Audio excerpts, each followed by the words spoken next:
Assalamu alaikum. Welcome back to English with Bilal. This is Bilal Qasim, your English trainer. दोस्तों, कई बार ऐसा होता है कि कुछ इस तरह के सेंटेंसेस हम अपनी एवरीडे लाइफ में इस्तेमाल करते हैं, जैसे कि वो गर्मा गर्म चाय पीने का आदी है, वो झूठ बोलने की आदी है, या वो जल्दी उठने का आदी है, या वो सिगरेट पीने का आदी है। जी हाँ, इस तरह के सेंटेंसेस को अगर हमें इंग्लिश में ट्रांसलेट करना है तो कैसे करेंगे? तो आज की हमारी ये वीडियो इसी तरह के सेंटेंसेस को इंग्लिश में ट्रांसलेट करने वाले स्ट्रक्चर पर मबनी है। यानी इस तरह के सेंटेंसेस अगर हमें इंग्लिश में बोलने हैं तो हम बोल सकते हैं बी यूज्ड टू की मदद से। तो आए चलते हैं बी यूज्ड टू को समझते हैं। वीडियो को एंड तक लाजमी देखिएगा ताकि आपको हर एक बारीकी, हर एक चीज अच्छे से समझ आ जाए। तो चलें बढ़ते हैं हमारी वीडियो की तरफ। सबसे पहले बी यूज्ड टू। अब अगर मैं इस बी की बात करूं तो इस बी का मतलब होता है या इज एम आर, या फिर was were। जी, इस बी का मतलब है या तो इज एम आर या फिर was were। Is am are और was were basically helping verbs हैं जिनसे हमें यह पता लगता है कि हम किस जमाने की बात कर रहे हैं, आया कि प्रेजेंट की बात कर रहे हैं या फिर पास्ट की बात कर रहे हैं। तो सबसे पहले तो बी को समझ लें कि भाई बी का मतलब इज एम आर या फिर was were होता है। अब यूज टू आपको नजर आ रहा है।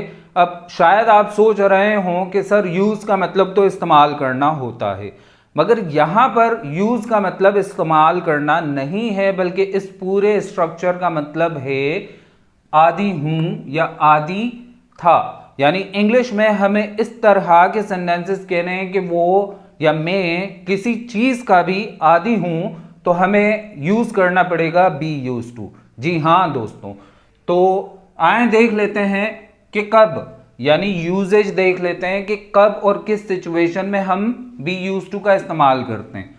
व्हेन वी आर हैबिचुअल और when something is in our habit.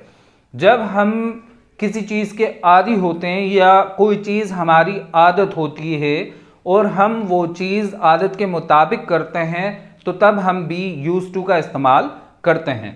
Formula देख लेते हैं। सबसे पहले सब्जेक्ट आ जाएगा, सब्जेक्ट के बाद बी, यानी कि बी की जगह is am are was were लगाएंगे। ठीक है, अगर प्रेजेंट की बात कर रहे हैं तो इज एम आर, पास्ट की बात कर रहे हैं तो was were। फिर इसके बाद यूज टू के बाद आ जाएगा नाउन या फिर जेरेंड। ठीक है, नाउन तो आप लोगों को शायद पता होगा, किसी भी नाम को हम नाउन कहते हैं, मगर ये जेरेंड क्या है? तो जेरेंड बेसिकली नाउन ही का एक फॉर्म है जिसके ऊपर मैं एक अलग से वीडियो लेक्चर जो है वो बनाऊंगा बहुत ही जल्द। मगर ये इसको आसान लफ्जों में आप लोगों को समझाने के लिए अगर मैं कहूं कि जेरेंड क्या है, तो जेरेंड को हम कंसीडर कर सकते हैं वर्ब की फोर्थ फॉर्म। कैसे? जैसे देखें, जेरेंड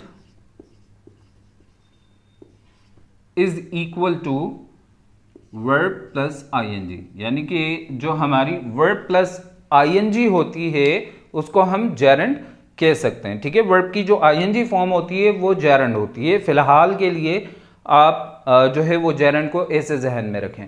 ठीक है, फार्मूला आ गया हमारे सामने, ये आ गया नेगेटिव फार्मूला और ये इंट्रोगेटिव। तो कुछ एग्जाम्पल सेंटेंसेस मैंने आप लोगों के लिए लिखे हैं तो वो देख लें।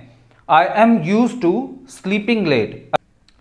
अब मैं यहां यह बताना चाह रहा हूं कि भैया मेरी आदत है और मैं आदत के मुताबिक लेट सोता हूं। I am used to sleeping late, मैं लेट सोने का आदी हूं। Got it? He is used to winter. अब कुछ लोग होते हैं जिनको सर्दियों में रहने की आदत होती है और कुछ को गर्मियों में रहने की आदत होती है। ठीक है, अब वो कोई एक शख्स जो सर्दियों में रहता है मगर उसको कहीं पर माइग्रेट करना पड़ा, हिजरत करनी पड़ी, कहीं और नकल मकानी करनी पड़ी, तो इस सिचुएशन में वहां पर जहां पर नकल मकानी करके गया है वहां बहुत गर्मी है। ठीक है, और वहां उसकी तबीयत खराब हो जाती है, तो फिर हम क्या कहेंगे? He is used to winter, कि भाई ये सर्दियों का आदी है, गर्मियों का आदी नहीं है, यानी कि he is not used to summer. ठीक है, नेगेटिव देख लें, she is not use to perfume, यानी वो परफ्यूम की आदी नहीं है, परफ्यूम यूज नहीं करती है। अब यहां पर चाहे आप जेरंड लगाएं या नाउन लगाएं, परफ्यूम नाउन है इसलिए यहां पर नाउन आ गया और यहां मैंने जेरंड यूज किया है। ठीक है, आप लोगों की अंडरस्टैंडिंग के लिए। He is not use to wearing a suit. ठीक है, he is not use to wearing suit, वो सूट पहनने का आदी नहीं है भैया, उसको ओकेजनली कहीं पर जो है किसी ओकेजन में पूरा सूट पहना दिया 3 पीस। अब वो बेचारा परेशान कि भाई मैं कैसे बैठूं, कैसे चलूं, यानी क्या करूं, अब वो बेचारा परेशान। तो फिर हम क्या कहेंगे भाई? He is not use to wearing suit. इसी तरह से और भी सेंटेंसेस आप बिल्कुल बना सकते हैं इसी स्ट्रक्चर और इन फार्मूलाज की मदद से। जैसे मैं कुछ और एग्जांपल्स देता हूं। I am use to smoking cigarette. She is use to cooking delicious food, यानी वो डिलीशियस खाना पकाने की आदी है। We are use to living in a flat. We are used to living in a flat or apartment. They are used to climbing a mountain. उम्मीद करता हूं ये छोटा सा वीडियो लेक्चर आप लोगों को पसंद आया होगा। अगर अच्छा लगा है तो वीडियो को लाइक करें और आगे अपने फ्रेंड्स के साथ लाजमी शेयर करें। चैनल को सब्सक्राइब नहीं किया तो चैनल को भी सब्सक्राइब कर लें ताकि इसी तरह की मजीद नई वीडियोस आप तक पहुंचती रहें, इसलिए बेल आइकन को भी प्रेस कर लें। वेल, आप चाहें तो इसका एक स्क्रीनशॉट ले सकते हैं। अभी दें मुझे इजाज़त, मिलते हैं फिर किसी नेक्स्ट वीडियो में, तब तक के लिए अल्लाह हाफिज़।